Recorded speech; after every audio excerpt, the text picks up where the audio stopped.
BBA, BCA, BCom Computers. 100% placement guarantee. I create Degree College, Kukatpalli, Hyderabad. ఇంకోటి ఏమన్నా start చేద్దామా? ఇది కూడా 3 భాగాల కథ. ఈ 3 భాగాల కథ ఏంటంటే, ఇది అన్నా చెల్లెలు అని పెట్టారు హెడ్డింగ్, దాని పేరు. కానీ పెద్దగా చెల్లెలి కథ కబురు ఏమీ లేదు పెద్దగా. అన్నదేనా? మొత్తం అంతా అన్నదే ఏమో, మొత్తం అన్నా చెల్లెళ్ళు. ఇది డమాస్కస్ నగరం అంటారు. ఆ డమాస్కస్ నగరంలో ఒక అయ్యూబ్ అని ఒక వ్యాపారస్తుడు ఉండేవాడు. ఆయన బాగ్దాద్కి వెళ్ళి వ్యాపారం చేసి వస్తూ ఉండేవాడు. 2 పిల్లలు. ఓకే. చక్కగా చుక్కలు లాంటి పిల్లలు ఉన్నారని రాస్తారు. అబ్బాయి పేరు ఘానిం, అమ్మాయి పేరు ఫిత్నా. ఘానిం ఫిత్నా. ఇక పిల్లలు కొంచెం పెద్దవాళ్ళు అయ్యాక ఆయన ఏదో వ్యాపారానికి బయలుదేరుతూనే ఏదో జబ్బు చేసి చనిపోయాడు. పిల్లలు పాపం ఇంకేం చేస్తారు, మగ పిల్లవాడు ఈ ఆస్తి అంతా చూసుకోవటము, సామాన్లు చూసుకోవటము అది చూసుకుంటున్నాడు. చూసుకుంటుంటే వాడికి సామాన్ల కొట్టులో బోల్డన్ని ప్యాక్ చేయబడిన సామాన్లు కనపడ్డాయి. అవేమిటంటే ఒక 100 డబ్బాల నిండా కస్తూరి, వేరే దేశానికి బాగ్దాదు కోసం రాయబడి ఉన్నాయన్నమాట, ప్యాక్ చేయబడి ఉన్నాయి. జలతారు బట్టలు అవన్నీ కూడా అతను ఎక్స్పోర్ట్ చేస్తాడు. ఇక్కడి నుంచి బాగ్దాద్ తీసుకెళ్ళి అక్కడ అమ్ముకుంటాడనమాట. మంచి జలతారు బట్టలు, వస్త్రాలు, తర్వాత ఇవి సుగంధ ద్రవ్యాలు, కొన్ని బేళ్లుగా కనపడ్డాయి. అన్నిటికీ బాగ్దాదు రాయబడి ఉంది. వాడేమనుకున్నాడు, ఓహో నాన్న బాగ్దాద్ వెళ్తానన్నాడు, ఇవి అమ్మడానికి అయ్యి ఉంటుంది, అదేదో మనమే అమ్మితే సరిపోతుంది కదా, ఎలాగూ రెడీగా ఉన్నాయి. తండ్రి పోయిన నెల తిరగకుండానే తల్లికి చెల్లెలకి చెప్పి జాగ్రత్తగా ఉండండి, నేను ఇట్లా వెళ్ళొస్తాను, టైం పడుతుంది, 2 ఏళ్ళు పడతాయి ఈ వ్యాపారాలు. 2 ఏళ్ళ? అంత సింపుల్ కాదు, 2-2.5 ఏళ్ళు. ఎందుకంటే ఈ వస్తువులని ఓ రోజులో అమ్మేసుకోవడానికి కుదరదు. అదేలేండి, ముందు మోసుకుపోవాలిగా.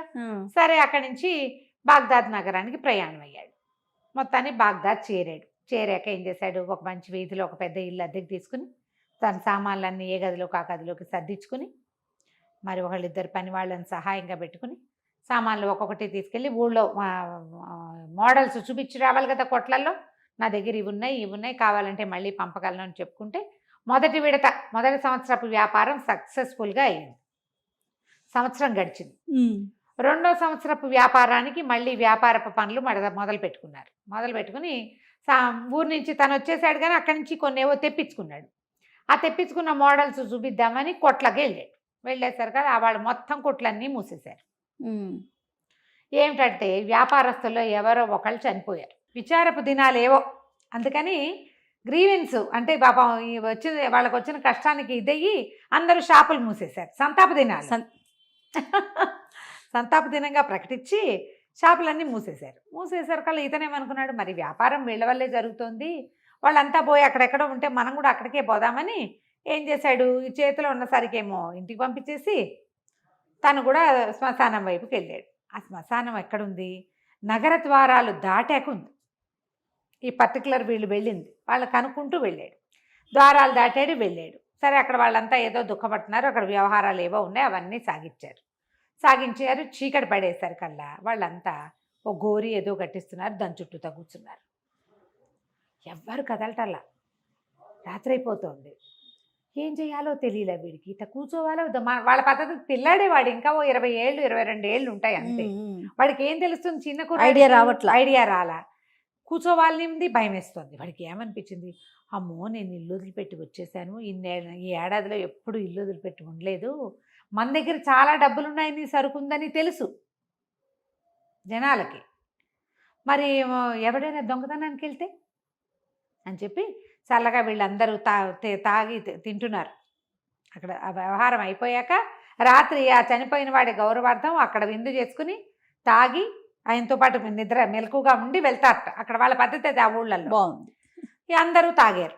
ఇది కుర్రాడికి ఇంకా తాగుడు అలవాటు వల్ల వాళ్ళంతా ఏదో మాట్లాడుకుంటున్నారు, ఒక్కొక్కళ్ళు నిద్రకు పడ్డారు. పడేసరికి వీడు అనుకున్నాడు వచ్చేసేద్దామని నడిచి వచ్చేసాడు. అట చీకటి దారి వెతుక్కుంటూ నగర ద్వారం దాకా వస్తే ద్వారం మూసేసింది. ఏం చెయ్యాలో తెలీదా. సరే, ఏమనుకున్నాడు, సరే వచ్చిన దారినే వెనకెళ్ళి ఆ జనం అంతా అక్కడ ఉన్నారు కదా, గోరీల దగ్గర ఎక్కడో చోట పడుకుతాం, ఇంకేం చేస్తాం, ఇక దొంగతనం అవని ఇంకోటమని చేసేదేమిలే, వెళ్ళిపోయాడు వెనక్కి. ఈ వచ్చేటప్పుడు ఏమైంది, కరెక్ట్గా వాళ్ళంతా ఎక్కడున్నారో అక్కడికి అతను వెళ్ళలేకపోయాడు. ఒక పక్కగా ఒక చక్కగా చుట్టూతా గోడ కట్టి ఒక మంచి పోక చెట్టు, ఒక విశాలంగా చలవరాతితో కట్టిన ఒక పెద్ద సమాధి ఒకటి కనపడుతుంది. సరే ఈ భయ్ ఏం చేశాడు, అక్కడక్కడ కాగడాలు ఉన్నాయి.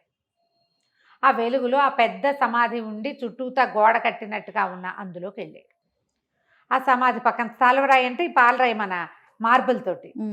ఏం చేస్తాడు, భగవంతుని దలుచుకుంటూ ఆ చెప్టా ఎక్కి పడుకున్నాడు. పడుకుంటే బరువుగా ఎవరో నడుస్తున్న శబ్దం వచ్చేసరికి ఉలిక్కిపడి లేచాడు. బాగా నిద్ర పట్ల వాడికి. చూస్తే దూరంగా ఒకడెవడో కాగడ పట్టుకుని నడుస్తున్నాడు. పెద్ద పర్సనాలిటీ, 7 అడుగులు ఈజీగా ఉంటాడు వాడు. వెనకాల 2 వస్తున్నారు, ఒక పెట్టె మోసుకుని. వాడికి అర్థం కాలేదు, ఏంటి వీళ్ళు ఈ రాత్రిపూట ఎందుకు వస్తున్నారు? ఒకవేళ ఎవరైనా చనిపోతే పగళ్ళు వస్తారు, మర్నాడు పొద్దున కదా రావాలి. పైగా ఈ వస్తున్న విధానం ఏదైతే ఉందో అది ప్రాపర్గా బాడీని తెచ్చే విధానంగా లేదు. చూస్తే ఆ వెనకాల వాళ్ళు కూడా 7.5 అడుగులు 7 అడుగులు పైమాట వాళ్ళు. అమ్మో, నల్లటి వాళ్ళు, నల్ల జాతి వాళ్ళు, అంటే ఎక్కడో బానిసలు అనమాట వాళ్ళు, పని చేయడానికి ఉద్దేశించిన వాళ్ళు. వాళ్ళు వచ్చి ఏం చేశారు, ఈ పెద్ద గోరి ఉందిగా, ఈ పిల్లాడు ఎప్పుడైతే శబ్దమైందో వాడి బెదిరి ఏం చేశాడు, చటుకున పోక చెట్టు ఎక్కే చెట్టు కొమ్మ మీద కూర్చున్నాడు. తను అక్కడ కింద ఉండాల. ఈ పెద్ద గోరి పక్కనంతా చుట్టూతా ప్లేస్ ఉంది. వీళ్ళు ఏం చేశారంటే ఓ పక్కన టకా తవ్వేశారు. వచ్చిన పర్సనాలిటీలు 2 కలిసి. ఒకడు కాగడ పుచ్చుకుని వస్తున్నాడు, మిగిలిన 2 తవ్వారు. తవ్వేసేసి వాళ్ళు తెచ్చిన చెక్క పెట్టని అందులో పడుకోబెట్టేశారు. అందులో పెట్టేశారు, పాతి పెట్టేసి మూసేశారు. వీడు చూస్తూనే ఉన్నాడు. శుభ్రంగా కాళ్ళతో తొక్కేసి వెళ్ళిపోయారు. వెళ్ళిపోయేసరికల్లా వీడేం చేశాడు, చూశాడు. వాళ్ళందరూ వెళ్ళంగానే కొంచెం ఒక గంట పోయింది. ఎవ్వరూ రావట్లేదని నిర్ధారించుకుని వాడు పోయి ఆ పక్కనున్న తవ్వగోలు ఒకటి పట్టుకుని అది తవ్వటం మొదలుపెట్టాడు. వాడు ఏమనుకున్నాడంటే వాళ్ళు ఏదో బంగారమో డబ్బో దాచారనుకున్నాడు. అక్కడ అందులో శవం ఉందని వాడు అనుకోలే. ఓహోహో, వాళ్ళు ఏదో దాచిపెట్టారు ఇక్కడ. రాత్రి వేళ ఇలా దాచారు అంటే ఏదైనా డబ్బు ఉండొచ్చు కదా. సరే రాత మొత్తానికి తవ్వి దాన్ని పైకి తీసాడు. కష్టపడి లాగాడు బయటికి. బరువుగా ఉంది. లాగితే దానికి ఒక తాళం ఉంది. చుట్టుపక్కల ఏవో చిన్న రాళ్ళు ఉంటే ఓ పెదరాయి వచ్చి తాళం పగలగొట్టి తలుపు తీసి చూడును. ఇంకేమిటి ఎంత అందంగా ఉందో. ఒక అమ్మాయి ఉంది అందులో, చనిపోయి. ఒక అమ్మాయి ఒంటి నిండా నగలు, బ్రహ్మాండమైన వస్త్రాలు, మహాద్భుతంగా ఉంది. ఆ కనువెలుగులోనే ఆ పిల్ల తలతల్లాడిపోతుంది. వీడికి ఏమనిపించింది, ఎందుకో ఇది బతికే ఉంది అనిపించింది. ఓయ్, బతికే ఉంది అనిపిస్తే ఏం చేశాడు, అబ్బాయి పెట్టులోంచి లేవదీశాడు. లేచి బయటికి తీసుకొచ్చి దాన్ని ఎత్తుకొచ్చి ఆ చల్లరాయి మీద ఇంతకుముందు వాడు పడుకున్నాడుగా అక్కడ పడుకోబెట్టేశారు. కల్లా చల్లగాలికి ఆ అమ్మాయి ఇట్లా అని ఉలికిపడి లేచి పెద్దగా తుమ్మి పెద్ద వాంతి చేసుకుంది. దాన్ని గొంతులో ఇంచి ఓ చిన్న ఉండలాంటిది ఏదో పడింది ఆ వాంతిలో. ఆ అమ్మాయి అమ్మో అని కేకలు పెట్టి మంచినీళ్ళు తిండే, ఎవరైనా నీళ్ళు ఇవ్వండి అంటోంది. ఎవరినో పిలుస్తోందని అర్థమైంది తనకి. ఆ అమ్మాయికి ఏమైందో, ఆ చచ్చిపోవటం ఏమిటో, పాతి పెట్టడం ఏంటో, ఈ అరుపేమిటో తెలియలే వాడికి. వాడు పిక్కమొహం వేసుకుని నుంచుని ఉన్నాడు పక్కన. ఆ అమ్మాయి ఎటు, ఇదేమిటి, ఇది ఎక్కడ ఉన్నాను నేను ఇక్కడికి ఎట్లా వచ్చాను అంది. అనేసరికల్లా కుర్రాడు అన్నాడు, ఏమోనండి మిమ్మల్ని ఎవరో తీసుకొచ్చి ఇక్కడ పాతి పెట్టేశారు, ఏమైనా డబ్బులున్నాయేమోనని ఆ పెట్టె తీశాను, అందులో మీరున్నారు అన్నాడు. అనేసరికల్లా అమ్మాయింది, మంచినీళ్ళు కావాలి నాకు. మామూలుగా ఈ పెద్ద పెద్ద గోరీలు అవి ఉన్న చోట రోజు మంచినీళ్ళు పెడతారు, వాళ్ళ పద్ధతి అది. ఆ కుండలో ఇంచో చిన్న పాన పాత్ర ఏదో ఉంటే మన నీళ్ళు పట్టుకొచ్చి ఇచ్చాడు. నీళ్లు తాగి కోలుకుని, నాయన నేను తమాషా కూతల్ ఆ అమ్మాయి పేరు, కూతల్ కులూబ్ అలాంటిది ఏదో తమాషా పేరు. నేను ఖలీఫా గారి ఆ దివాణంలో పుట్టి పెరిగాను. నేను చిన్నప్పటి నుంచి అక్కడే ఉన్నా కూడా క్రమంగా నేను అందంగా తయారవడంతో ఖలీఫా నా మీద మనసు పడ్డాడు, నన్ను పెళ్లి చేసుకుంటానన్నాడు. అసలు లెక్క ప్రకారం 3 రోజుల క్రితం 2 రోజుల క్రితమో మా పెళ్ళి అవ్వాల్సింది, ఖలీఫాతో నా పెళ్ళి అయిపోవాల్సింది. సరిగ్గా పెళ్లి సమయానికి ఏదో యుద్ధ వార్త వచ్చి ఆయన వెళ్ళిపోయాడు, వచ్చాక చేసుకుంటానన్నాడు. నన్ను పెళ్లి కూతురుగానే అలంకరించి ఉంచారు, అందుకే ఇన్ని నగలు ఇట్లా బట్టలు ఉన్నాయి. అయితే రాణి జుబేదాకి నన్ను బయట నుంచి తేకుండా తన వాకిట్లో తిరిగిన పిల్లని పెళ్లి చేసుకుంటాననేసరికి ఆవిడకి నచ్చలేదు. నాకు పరిచారకులుగా 10 మందిని నియమించాడు ఖలీఫా. ఆ 10 మందిలో ఒకటి జుబేదా రాణి దగ్గర పాత దాసి, దాని ద్వారా నన్ను విందుకు పిలిపించింది. రాత్రి ఏదో ఇచ్చారు తాగడానికి, నేను స్పృహ తప్పి పడిపోతే నా గొంతులో ఇది వేసేసి ఉంటారు, అది నల్లమందు భంగు గోళి, అది ఓహో. వేస్తే ఊపిరాడదు, ఉక్కిరి బిక్కిరి అయిపోతారు. తాగేసి పడిపోతే నోరు ఇట్లా పగలు తీస్తారు. ఆ గోళీ వేస్తే ఏమవుతుందంటే ఊపిరి అందదు, చచ్చిపోతారు. నేను కాళ్ళు చేతులు కొట్టుకున్నట్టుగా కూడా నాకు గుర్తుంది. నేను చచ్చిపోయాను అనుకున్నారేమో, పాతించేశారు. నీగుర బానిసలు వచ్చారు అంటే వాళ్ళు రాణి జుబేద అంతఃపుర బానిసలు, వాళ్ళు వాకిట్లో కాపలా ఉండేవాళ్ళు. వాడి పనల్లా ఏమీ అడగడు, వాడు ఏం చెప్తే అది చేస్తాడు. తీసుకెళ్ళి పాత పెట్టండి అంది, పాత పెట్టేశారు. అనేసరి కల్లా సరే తను అన్నాడు, అయ్యో అలాగా అండి, మరి పోని మిమ్మల్ని రాణివాసానికి చేర్చను అన్నాడు. మళ్ళీ చంపేస్తారు నన్ను, మళ్ళీ చంపేస్తారు అని చెప్పి ఓ పంచే ఆ పెట్టెలో నన్ను పడుకోబెట్టేసి నువ్వు ఊళ్ళోకి వెళ్ళి ఒక గాడిదని తీసుకురా, ఆ గాడిద మీద నన్ను పెట్టుకుని తీసుకెళ్ళి మీ ఇంటికి తీసుకెళ్ళిపో, నేను బయటకు వచ్చాను అనే విషయం తెలియకూడదు అంటే వీడేం చేశాడు, సరేనని తెల్లవారుతూ ఉండగా ఆ అమ్మాయి వాడు అక్కడ కూర్చొని కాసేపు కబుర్లు చెప్పుకున్నారు. వెళ్ళిపోయి వీడు ఏం చేశాడు, ఒక గాడిదని తీసుకొచ్చి ఈ అమ్మాయిని పెట్టెలో పడుకోబెట్టి మళ్ళీ ఆ అమ్మాయిని ఆ పెట్టెని గాడిద మీద వేసుకుని తన గదికి ఇంటికి తీసుకొచ్చేసుకున్నాడు. ఇంట్లో అట్ట పెట్టుకున్నాడు. ఆ అమ్మాయి ఇంట్లోకి వచ్చాక అప్పుడు వీళ్ళు బాగా తెల్లవారిపోయిన తర్వాత చూసుకుంది. వీడికి కుర్రాడు చక్కగా ఉన్నాడు, మంచివాడు, బాగా డబ్బులున్నాయి వీడి దగ్గర, గమనించింది, అన్నీ గమనించుకుంది. కానీ ఏమందంటే, నేను ఖలీఫా మనిషిని, మన ఇద్దరం వేరే ఆలోచన ఏమి చేయడానికి వీల్లేదు అంటే వీడేం చేశాడు, అలాగే మీ ఇష్టం అన్నాడు. మీరు ఎన్నాళ్ళు ఉంటే ఆ నాళ్ళు నాతో, అమ్మాయి ఒంటి మీద ఎంతో బంగారం నగలు అన్నీ ఉన్నాయి కదా, సరే ఏం చేశాడు, నగలు గిగలు అన్నీ ఓ పెట్టెలో పెట్టుకుంది. తన ఏ పెట్టెలో మోసుకొచ్చాడో ఆ పెట్టెలో పెట్టుకుంది. వీడు బయటికి పోయి ఆహారం అన్నీ తీసుకొచ్చాడు. ఆ ఇంట్లోనే అతనితో పాటు ఉండిపోయింది. వీడు చెప్పాడు, నేను డమాస్కస్ నుంచి వచ్చాను, నేను వ్యాపారిని, మీకు ఖలీఫా వచ్చాక మీరు ఆయన దగ్గరికి వెళ్దురు కానీ ఓకే అని చెప్పాడు. అతనితో పాటే ఆ అమ్మాయి ఉండిపోయింది. ఒకళ్ళతో ఒకళ్ళు వీళ్ళు ప్రేమలో పడ్డారు. చిన్నపిల్ల, ఆ పిల్ల 18-19 ఏళ్ళు ఉంటాయి. కానీ ఖలీఫా ఏమంటాడు, తను పెళ్లి చేసుకోదలుచుకున్న పిల్ల ఎవరో వ్యాపారస్తుడితో వెళ్ళిపోతారంటే రాజు ఊరుకుంటాడా, రాజు ఊరుకోడు, ఏం గొడవ అవుతుందోనని ఆ అమ్మాయి మాట్లాడకుండా ఇతనితో పాటు ఉండిపోయింది. ఇద్దరు ఆ ఇంట్లో ఉండేవాళ్ళు. ఆ అబ్బాయి వ్యాపారం అబ్బాయి చేసుకునేవాడు, ఈ అమ్మాయి కొంచెం లోపలికి ఉన్న గదుల్లో ఆ అమ్మాయి ఉండేది. ఏదో పని అలవాటు ఉన్న పిల్లే కదా, వంట వండుకుని తింటూ ఉండేది, వీడికి కూడా పెడుతుండేది. వీళ్ళిద్దరూ ఇక్కడ కలిసి ఉండటం మొదలుపెట్టారు. తర్వాత ఏం జరిగిందో మనం వచ్చే భాగంలో తెలుసుకుందాం. తప్పకుండా అండి. నమస్తే. నమస్తే. ఖలీఫా స్టోరీస్ చెప్పుకుంటున్నాం. ఇద్దరు ఇంకా ఇంట్లో ఉన్నారు. ఘానిం కూతలు కులుపుని తెచ్చుకున్నాడు ఇంటికి, కలిసి ఉన్నారు. కాకపోతే అమ్మాయి ఖలీఫా కాబోయే రాణి నాకు ఎంత నచ్చినా కూడా చాలా మర్యాదగా పవిత్రంగా చూసి అతిథి మర్యాదగా లోటు రానివ్వకుండా రాణి అవుతుంది ఆవిడ, చక్కగా చూసుకున్నాడు. అయితే ఏమైంది, కొద్ది రోజులకి ఖలీఫా తిరిగి వచ్చేసరికి అలా ఈ జుబేదాకి భయం వేసింది. ఆయన వస్తున్నాడని వార్త వచ్చేసరికి రాణిగారికి భయం వేసింది. ఎలాగే దాన్ని చంపేశామని కనుక తెలిసిందో ఈయన ఏమంటాడు, ఎవరైనా ఐడియా చెప్పండి అంటే ఒక ముసలిది అదేం చెప్పిందంటే, ఏముంది, ఓ బొమ్మ చేయొచ్చు అటు ఇటుగా, బొమ్మ ఒకటి చేయిద్దాం, మట్టి బొమ్మ, కాస్త దానంత బారుతోటి బట్టలు కట్టేస్తే కాళ్ళు చేతులు ఉన్నట్టు కనపడతాయి అంతే.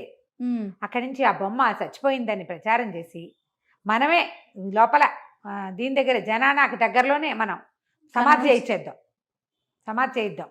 సమాధికి చక్కగా చక్కని అందమైన గోరి కట్టించు. పిల్ల చాలా బ్యూటీ కదా, బ్యూటిఫుల్ గోరి ఒకటి కట్టించు. దానికి కావాల్సిన దీపాలు అవన్నీ, పరదాలు, బాలీసులు అక్కడ అంటే అట్లా చక్కగా చేయాలి. దాని మీద వస్త్రాలు కప్పటం, సిల్క్ వస్త్రాలు కప్పటము, అలాంటివన్నీ చేయొచ్చు. మంచినీళ్ళు ఒక గాజు కుప్పెతో మంచినీళ్ళు పెట్టడం, ఇలాంటివన్నీ చేయొచ్చు. ఆయన వచ్చి ఏడుస్తాడు, మహా అయితే 4 ప్రార్థనలు చేయిస్తాడు.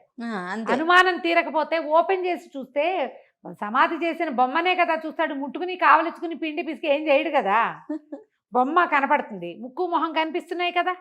మనం ఎలాగో సమాధి చేసినప్పుడు ఏం చేస్తాం, చక్కగా వస్త్రాల అలంకరణ, ముక్కుకి అన్నీ పెడతాం, పోతే పైన ఆభరణాలు దాంతోపాటే చేసేద్దాం అనేసరికి ఇదేదో బాగానే ఉందనుకుని ఆయన రావడానికి 3 రోజుల ముందే 4 రోజుల ముందే చచ్చిపోయినట్టు ఆయన వస్తానన్నాడు. కానీ అని వచ్చేయడు కదా, 15 రోజులు పడుతుంది రావడానికి 4 రోజుల ముందే కూతల కులుబ్బు చనిపోయిందని ప్రచారం చేసి ఓ బొమ్మ చేయించి ఆ బొమ్మని పాతి పెట్టించి శాస్త్రోక్తంగా అనుమానం రాకుండా గోరి కట్టించింది. ఈవిడే సమాధి కట్టించి ఆవిడ కళ్ళనీళ్ళు కారుస్తూ కూర్చుంది అక్కడే. మరి ఖలీఫా గారు వచ్చాడు ఊళ్ళోకి. ఏమిటి జనాన అంతా నిశ్శబ్దంగా ఉందని ఇదనే కనుక్కున్నాడు. కులుబేది అని అడిగాడు. అడిగేసరికల్లా దాసీలు వలవల ఏడ్చేసి రాణిగారు ఇప్పుడు అక్కడే ఉన్నారు పదండి అని ఈయన మోసిపోయారు అక్కడికి. చూస్తే ఉంది అప్పుడు ఏడుస్తుంది కూర్చొని. అప్పటిదాకా బాగానే కూర్చుంది, ఆయన చూశాక ఏడుపు మొదలుపెట్టింది. నేను ఇట్లా జయించాను అనగానే ఆయనకి అయ్యో చనిపోయిందా అని బోరమని ఏడ్చాడు ముందు. అక్కడంతా చేసిన ఏర్పాట్లు అవి చూసి పోనీలే పరలోక ప్రయాణం బాగా చేయించిందని సంతోషించాడు. ప్రార్థనలు చేయించాడు అక్కడ ఆ అమ్మాయి ఆత్మశాంతి కోసం. అక్కడి నుంచి 3 రోజులు గడిచేసరికి ఆయనకి ఏమనిపించింది, శుభ్రంగా గుండుపీకలాగా ఉన్న పిల్ల పుసుకుమని ఎందుకు పోతుంది, వెళ్ళేటప్పుడు కులాసాగా ఉంది కదా, అదే నెల తిరగకుండా చచ్చిపోయే జబ్బేం చేసి ఉంటుంది దానికి అనుమానం. పైగా 5-6 ఏళ్ల వయసు అప్పటి నుంచి ఇక్కడే పెరిగింది. అది ఎప్పుడు జిర్రుని చీదేరు కదా పిల్ల, తన మీద బెంగపెట్టుకుంటుంది, చచ్చిపోతుందా. అదే అనుమానం వచ్చి గోరి తవ్వించండి రా అన్నాడు. తవ్వించి చూస్తే లోపల కనపడి బాడీ కనపడుతోంది కదా, చెక్కబెట్టి కూడా తీస్తే శవం కనపడుతోంది. ఇంకేం చేస్తాడు, శవాలు ముట్టుకోకూడదు, తప్పు కదా, వాటి పరలోక ప్రయాణాన్ని పాడు చేయడం అసలు గోరీ తీయటమే చాలా తప్పు. చెంపలేసుకున్నాడు, వేయించేసి రాత్రి పగలు దుఃఖించాడు. 1 రోజులు దుఃఖించేట ఆయన. రోజు వచ్చి కాసేపు కూర్చొని ఏడ్చేవాడు అక్కడ. అయ్యో నేను ఇలా అనుకున్నాను, నేను రాణి చేద్దాం అనుకున్నాను, నీ పరిస్థితి ఇలా అయిపోయింది, చిన్న పిల్లవి, నీకు అప్పుడే 100 ఏళ్ళు నిండిపోయినాయి, ఇలా ఏదో ఏడ్చేవాడు.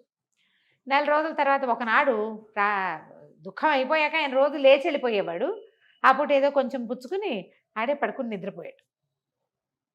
నిద్రపోయేసరికల్లా విసిరేవాళ్ళు, ఆయన ఎక్కడ పడుకుంటే అక్కడ విసిరాలి పాపం, వాళ్ళ కర్మ. వాళ్ళు విసురుతున్నారు, ఈయనకి 3ంటికో ఎప్పుడో మేలుకో వచ్చింది.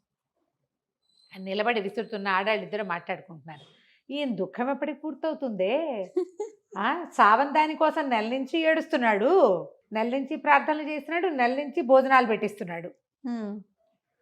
అదే ఈ పని చేయించిన రాణి హాయిగా అంతఃపురంలో శుభ్రంగా నిద్రపోతుంది, ఈయనేమో ఈ గోరి పక్కన పడుకుంటున్నాడు పాపం అని ఒక ఆవిడ. రెండో అమ్మాయి ఉంటుంది, ఈయన అసలు ఎవరి కోసం ఏడుస్తున్నాడు, ఆ కొలుపు శుభ్రంగా ఆ డమాస్కస్ నగరం నుంచి వచ్చిన కుర్రాడు, వాడు వ్యాపారితోటి హాయిమని ఉంది. రాణిగారు పాతేయించినా వాడు బతికిచ్చేట, మనకేముంది, అది కొన్నాళ్ళకి బయటకు వచ్చేస్తుంది అంతేగా, వాడు బతికే ఉందిట. డమాస్కస్ నగరం నుంచి వచ్చేను కుర్రాడు అనగానే ఈయనకి మండిపోయింది. అది బతికే ఉందన్న సంతోషం కాదు, వాడెవరితోటో ఉందనిపించింది. అనిపించగానే ఆయన అరిచి కేకలు పెట్టాడు, జుబేదాన్ని నెలదాకా నీ మొహం చూడగానే ఆవిడని తిట్టాడు. ఈ కులుపు ఎక్కడుందో వెతకండి అన్నారు. అక్కడి నుంచి వ్యాపారస్తులకి కబురు వెళ్ళింది, డమాస్కస్ నుంచి వచ్చిన కుర్రాళ్ళు ఎవరు, వాడెవడింట్లో ఒక పిల్ల ఉంది మొదలు పెట్టారు.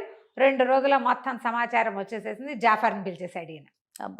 వెళ్ళి ఆ కుతుబుని ఈడ్చుకురా, ఎవడైతే ఈ పిల్లని తనతో ఉంచుకున్నాడో వాడి ఇల్లు భూస్థాపితం చేయి, మంట అంటించేసేయాలి దానికి, వాడిని చంపేయి అనగానే ఈ మొత్తం జమాబందీ అంతా బయలుదేరింది అక్కడికి.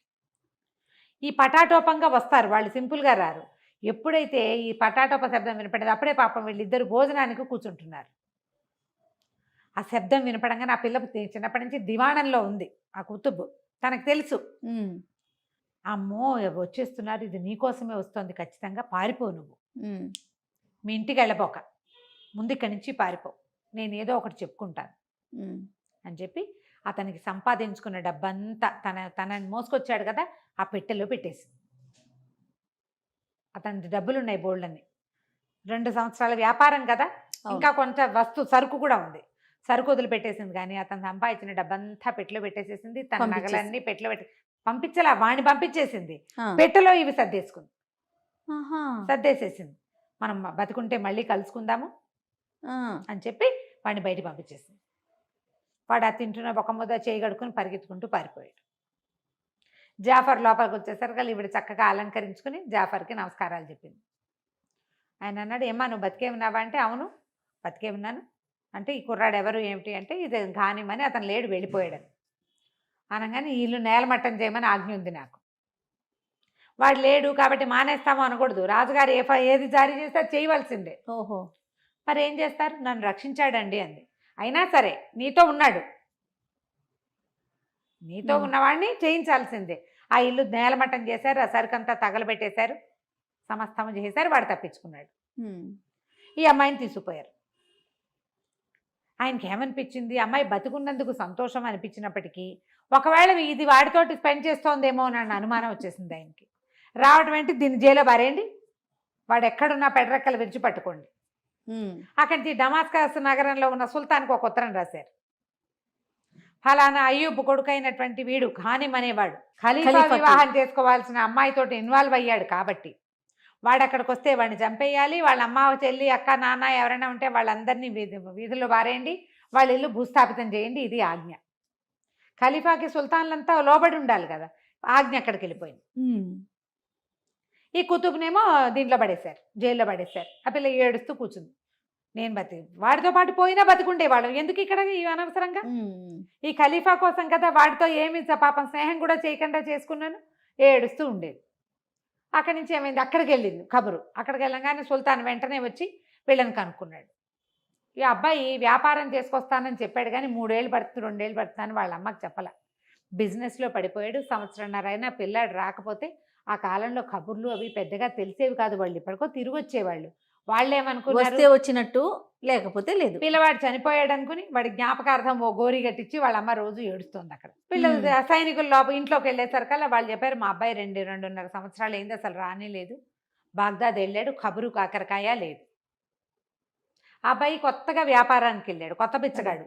తర్వాత ఇట్లా కబుర్లు చేయటాలు అవి తెలిసిన వాడు కాదు, వాడి వ్యాపారంలో ఆరితేరిన వాడు కాదు, చిన్న కుర్రాడు కదా, 22 ఏళ్ల వాడు అని చెప్పింది. చెప్పేసరికల్లా ఆ సుల్తాన్ మనుషులు ఏమన్నారంటే, మాకు అదంతా తెలీదు, ఈ అబ్బాయి బాగ్దాద్ నగరంలో ఖలీఫా చేసుకోబోయవలసినటువంటి అమ్మాయితోటి ఏదో చేశాడు ఇబ్బంది, అందుకని అక్కడి నుంచి వచ్చిన ఆజ్ఞ.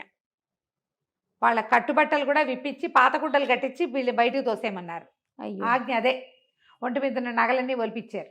అవి మొత్తం ఖజానాకి వెళ్ళిపోయినాయి. వీళ్ళ ఇంట్లో ఉన్న ఒక పెద్ద వస్తువులన్నీ వెళ్ళిపోయినాయి. ఇల్లు నేలమట్టం చేశారు.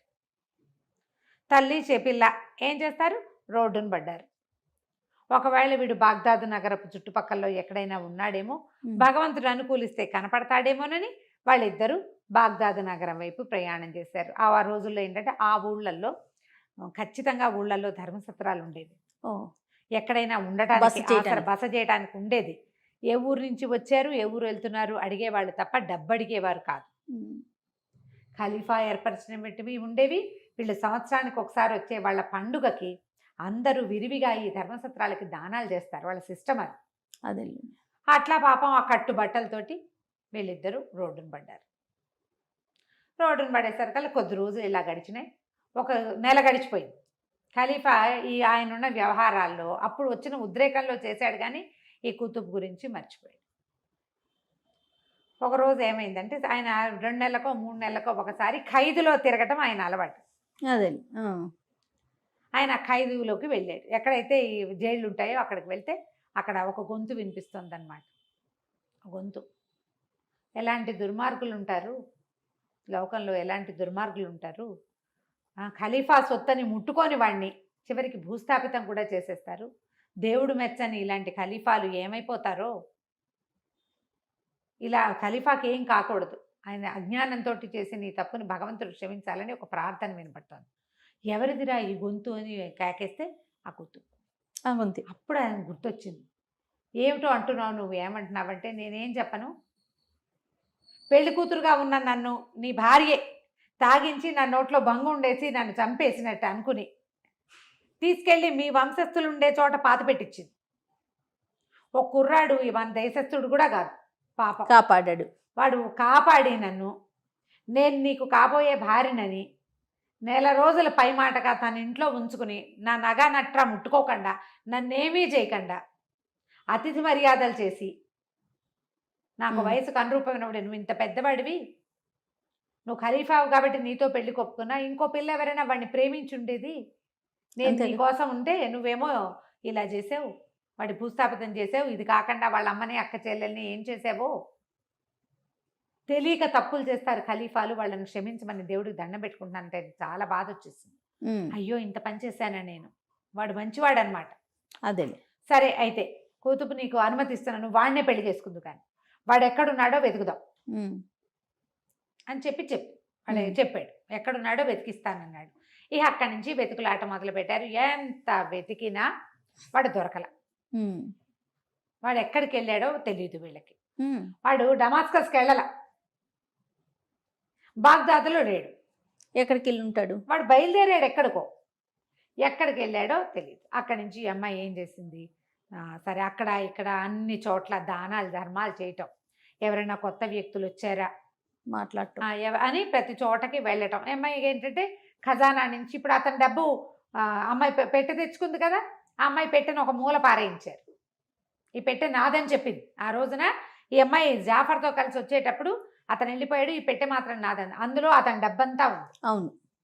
ఈ డబ్బు దానం చేయటం మొదలుపెట్టింది. ప్రతి వాళ్ళకి దానం చేసి ఫలానా పోలికల్లో ఉన్న వాళ్ళని ఎక్కడైనా చూసారా, ఫలానా కుర్రవాడు అని అట్లా ఒక్కొక్కళ్ళ దగ్గర ఎంక్వైరీ చేయటం మొదలుపెట్టింది. అతని తల్లి చెల్లెలు ఇటువైపే వస్తున్నారు. ఈ అమ్మాయి కూడా ఎంక్వైరీ చేస్తుంది. ఈ ఘానిం ఎక్కడున్నాడో మనం వచ్చే భాగంలో తెలుసుకుందాం. తప్పకుండా అండి. నమస్తే రమ్య. నమస్తే జీ. రమ్మగారు ఖలీఫా స్టోరీస్ చెప్పుకుంటున్నాం. 3వ భాగం చెప్తున్నాం కదా, Yes. అన్నా చెల్లెలు.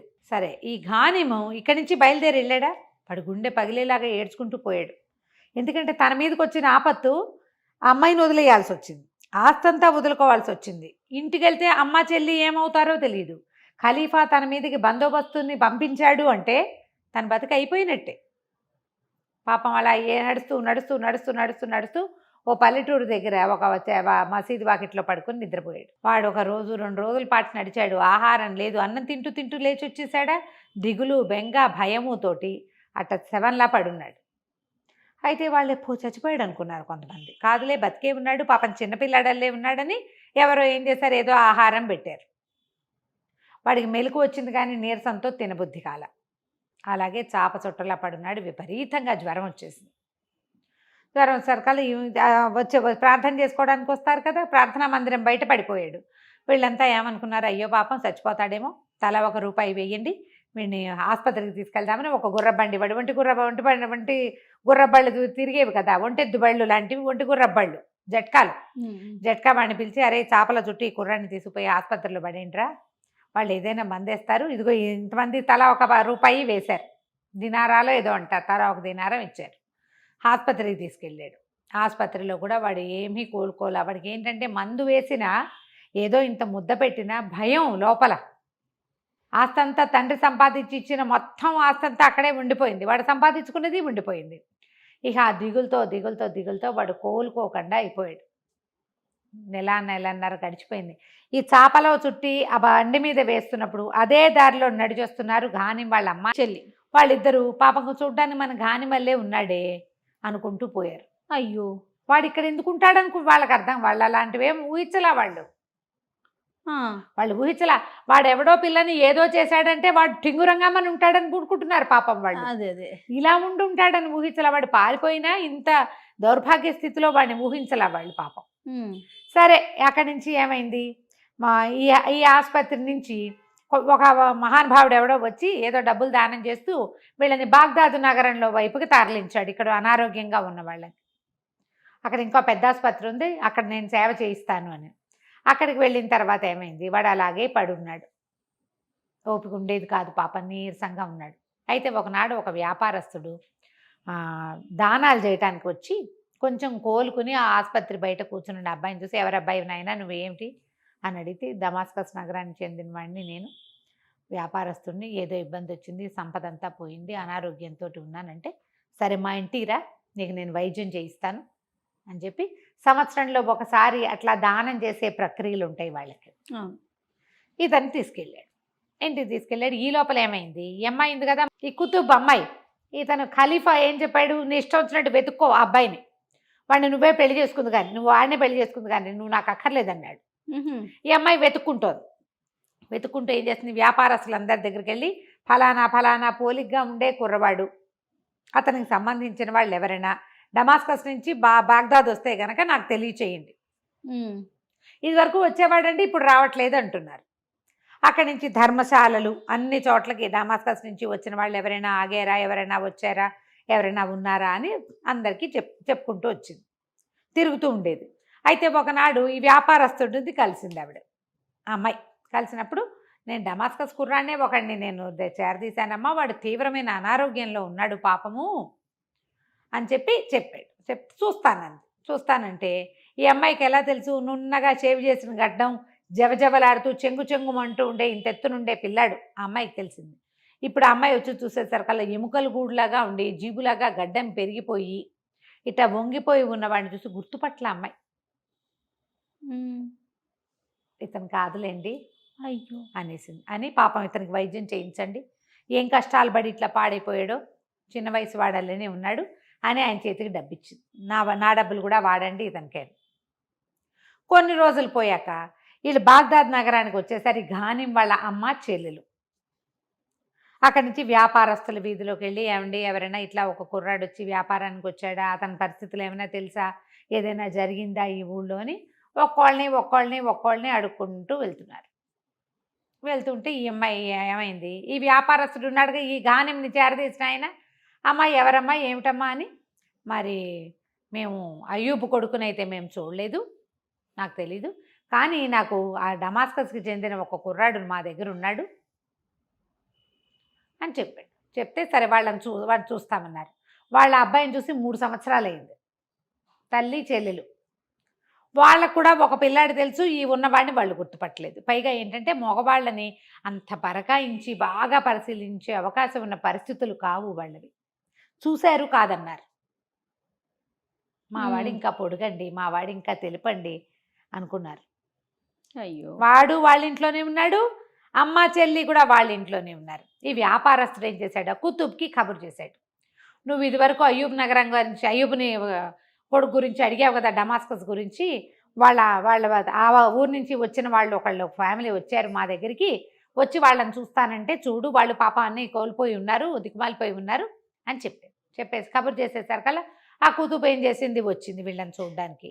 అయ్యో వీళ్ళు ఇట్లా బీద స్థితిలో ఉండవలసిన వాళ్ళు కాదండి, పెద్దింటి వాళ్ళకి మళ్ళీ ఉన్నారు అంటే ఆవిడ వలవలా ఏడ్చింది. ఘానిం వాళ్ళమ్మ, మేము పెద్దింటి వాళ్ళమేనమ్మా, నా భర్త చాలా పెద్ద వ్యాపారి, మా పిల్లాడు ఘానిము, వాడేమో ఈ ఊరు వచ్చి ఏమిటో చేసేట అనగానే ఆ అమ్మాయికి ఎవ్వమని కేకపెట్టి మూర్చిపోయింది ఆ కుతుబ్ కాస్త. ఆ అమ్మాయి శైత్యోపచారాలు చేశారు. ఎందుకమ్మా ఏమిటంటే, అయ్యో ఆ పాపిష్టి దాన్ని నేనేనండి, ఘానిం నాతోటే ఉన్నాడు, నా వల్లే ఈయన ఖలీఫా అతని మీద పగబట్టాడు, ఏమైపోయాడో ఘానిము అని ఏడ్చుకున్నారు. అక్కడి నుంచి వీళ్ళని నాతో తీసుకెళ్తాను, నాతో ఉంచుకుంటాను, నా దగ్గర అట్టు పెట్టుకుంటాను. ఇవి అతను అన్నాడు, వీళ్ళని కొంచెం కోలుకునే దాకా సరే నువ్వు దబ్బిస్తావు కదా, మీ దగ్గర ఉంచుకుందాం, ఇక్కడే ఉంచుకుందాం. వాళ్ళు అదే ఇంట్లో ఉన్నారు, ఆ కుర్రాడు అదే ఇంట్లో. వాడు కూడా గుర్తుపట్టలేదు రమ్మగారు, వాడట మంచాన పడి ఉన్నాడు అంతే. అయితే పైగా ఏంటంటే వాళ్ళ ఇళ్ళు అవన్నీ ఒక డిఫరెంట్ విజయ, మన ఇళ్ళ లాంటి ఇళ్ళు కావు.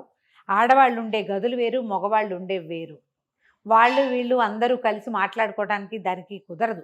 అదేలేండి, మగవాళ్ళు మాట్లాడుకోవడానికి ప్రత్యేకమైన గదులు. తల్లి చెల్లెలు గుర్తుపట్టలేదు, ఈ అమ్మాయి గుర్తుపట్టలేదు కదా. సరే వీళ్ళిద్దరికి చక్కగా స్నానాలు చేయించి చక్కగా మంచి రాణివాస స్త్రీలాగా అలంకారాలు అన్నీ చేయించిన తర్వాత పాపం ఆ రోగిని చూద్దాము, అపస్మార స్థితిలో ఉన్నాడని అక్కడికి పోయారు. వాడు అట్లానే పడున్నాడు మంచం మీద పోతే సరే ఏమనుకున్నారు, ఎవ్వరూ లేకుండా దిక్కుమాలిపోయి ఉంటున్నాడు, ఇక్కడే కూర్చుని కాసేపు మనం మాట్లాడుకుంటే మనుషుల మాటలు వింటూ ఉంటే వాడికి బాగుంటుందని ఆ మంచం మీద వాడు పడుకున్నాడుగా. వీళ్ళు యువతలు ఉన్న కుర్చీలలో కూర్చున్నారు, ఆడవాళ్ళ ముగ్గురు మేలు ముసుగులు సవరించుకుని కూర్చుని మాట్లాడుకుంటుంటే అమ్మాయి, ఇంతకీ నీ పేరేమిటమ్మా అని అడిగింది. నా పేరు కూతల్ కులుబ్ అండి అంత. అనగానే ఈ పడుకుని ఉన్నాడు కదా వీడు, ఎక్కడన్నావు కూతల్ కులుబ్ నువ్వు అని అడిగాడు. వాడికి మగతగా ఉన్నాడు, ఏమైనా మాట వినపడితే అడిగితే మంచినీళ్ళు తాగుతావా అంటే వద్దు, కావాలి చెప్పగలడు, అంతకంటే కబుర్లు ఏం చెప్పలేడు వాడు. ఈ కూతల్ కులుబ్ అనగానే టకీమని వెంటనే వాడు ఎక్కడున్నావు అని నీరసంగా అన్నాడు. అనేసరికల్ ఈవిడేం అమ్మాయి విని మన ఎవరైనా ఎక్కడున్నావు అంటే అంటావా, అసంకల్పితంగా ఇక్కడే ఉన్నాను అన్నాక అమ్మాయికి తట్టింది, ఎవరు ఇది నన్ను అడిగింది, తీరా చూస్తే ఆ మంచం మీద ఉన్న పేషెంటు ఎక్కడున్నావా అని అడుగుతున్నాడు. వాడు మోచేతి మీద లేచి చూస్తున్నాడు ఈ అమ్మాయికి. ఆమె నిర్ఘాంతపోయింది, ఏమిటి వీడు కానిమా అని చెప్పి సరే అక్కడి నుంచి కిటికీలు తీయండి, అన్ని కిటికీలు తలుపులన్నీ తీయించారు. తీయిస్తే చిక్కి శల్యమైపోయి గడ్డము జుట్టు జీపుగా పెరిగిపోయి ఆ మంచం మీద పడి ఉన్నవాడు ఘానిమే. అర్థమైంది. లబో దిబో మన తల్లి చెల్లెలు ఏడ్చారు. ఈ అమ్మాయి వాడిని కావలించుకుని ఏడ్చింది, నా వల్ల నీ జీవితం ఇలా అయిపోయింది, నన్ను రక్షించకపోయినా నువ్వు బాగుండేవాడివి, ఆనాడే నన్ను ఖలీఫా దగ్గర పంపించినా కూడా నువ్వు బాగుండేవాడివి, నీ పరిస్థితి ఇక్కడ నీ ఆస్తి పోయింది, అక్కడ మీ అమ్మ వాళ్ళ ఆస్తి పోయింది, అన్నీ పోయి మీరు ఎవరు లేకుండా అయిపోయారు, నా వల్లేనని తెగ దుఃఖించింది. ఆ వ్యాపారస్తుడు ఆశ్చర్యపోయాడు. పేరు కూడా తెలియకుండా కావాల్సిన వాళ్ళ దగ్గరికి ఎట్లా చేరారమ్మా, భగవంతుడు ఇలాంటి విచిత్రాలు చేస్తాడు కదా, ఇతను యొక్క మంచితనమే చేతికి దొరికిన ఆడపిల్లని వంచకుండా అతిథి మర్యాద చేసినందుకు భగవంతుడికి ఇతనికి ఇచ్చిన గుర్తింపు ఏంటంటే, ఇంత పరిస్థితిలో అయినా సరే చచ్చిపోవాల్సిన స్థితి నుంచి కాపాడబడి మళ్ళీ అందరినీ కలుసుకున్నాడు. వెంటనే ఈ వర్తకుడు ఖలీఫా దగ్గర మీ దగ్గర హాజరవుతామని ఆజ్ఞ తీసుకున్నాడు. ఈ కూతల కులుబు ఈ ఘానింని వాళ్ళ అమ్మని చెల్లెల్ని వెంట పెట్టుకుని ఖలీఫా దగ్గరికి తీసుకుపోయి జరిగిందంతా చెప్పింది. ఇలా జరిగింది సభలోనే చెప్పేసింది. జుబేదానే నా గొంతులు భంగం వేయించింది, ఇతనే నన్ను రక్షించాడు, నన్ను ఏమైనా చేద్దామని అనుకోలేదు మొత్తం చెప్పింది. చెప్పేసరికి అలా సరే ఆయన చాలా మెచ్చుకున్నాడు. నీలాంటి వాడు భగవంతుడు మెచ్చే వ్యక్తులు ప్రపంచంలో కొంతమంది తప్పకుండా ఉంటారు. నాలాంటి తొందరపాటు వాళ్ళు ఉన్నట్టుగా నీలాంటి మంచి వాళ్ళు ఉండటం వల్లే ఇలాగా లోకం పైన ఆకాశం అలా ఉంటుంది, కింద భూమి ఇలా ఉంటుంది. నువ్వు కావలసిన వ్యాపారం చేసుకో, నువ్వు డమాస్కస్ వెళ్ళక్కర్లా, బాగ్దాద్లో హాయిగా ఉండు, ఈ కూతల కులుబుని పెళ్లి చేసుకో, నీకు ఇల్లు వాకిలి రాజభవనంతో సమానమైనవి అన్నీ ఇస్తాను నేను, నీ వ్యాపారానికి ఎలాగో ఏ విధంగానూ అడ్డం రారు ఈ ఊళ్ళో ఎవరు అని చెప్పి చక్కగా సౌందర్యవతిగా ఉన్న ఫిత్నాం వాళ్ళ కూతురు ఉందిగా, చెల్లెలు ఉంది కదా, ఈ అమ్మాయిని మాత్రం నాకు ఇచ్చి పెళ్లి చేయి అని అడిగాడు.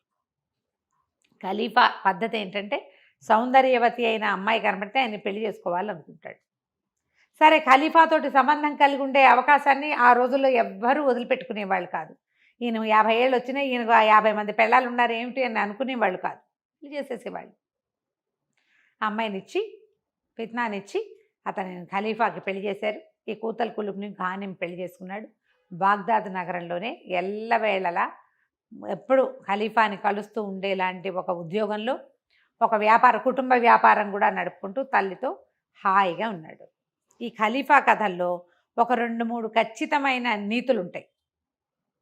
ఇప్పుడు ఈ కథ అంతా అక్కడెక్కడదో ఏదో ప్రాంతపు కథ, ఏదో జాతి వాళ్ళ కథ మనకు తెలిసింది కాదు. ఓ అమ్మాయిని రక్షిస్తే అమ్మాయిని సొంతం చేసుకోవాలి వాడి లెక్క ప్రకారం అయితే ఆ అమ్మాయి వాడి సొంతం. అవును, కానీ వాడు మాటకి కట్టుబడి ఉన్నందుకు చివరికి వాడు గెలిచాడు. అవును కదా, ఇలాంటి మంచి నీతి ఉపదేశ వాక్యాలు కొన్ని ఉంటాయి దాగి కథల్లో. ఉంటుంది. నీతి ఉంది. అవును. కథ కంచికి మనం ఇంటికి. నమస్తే అమ్మగారు. నమస్తే జీ.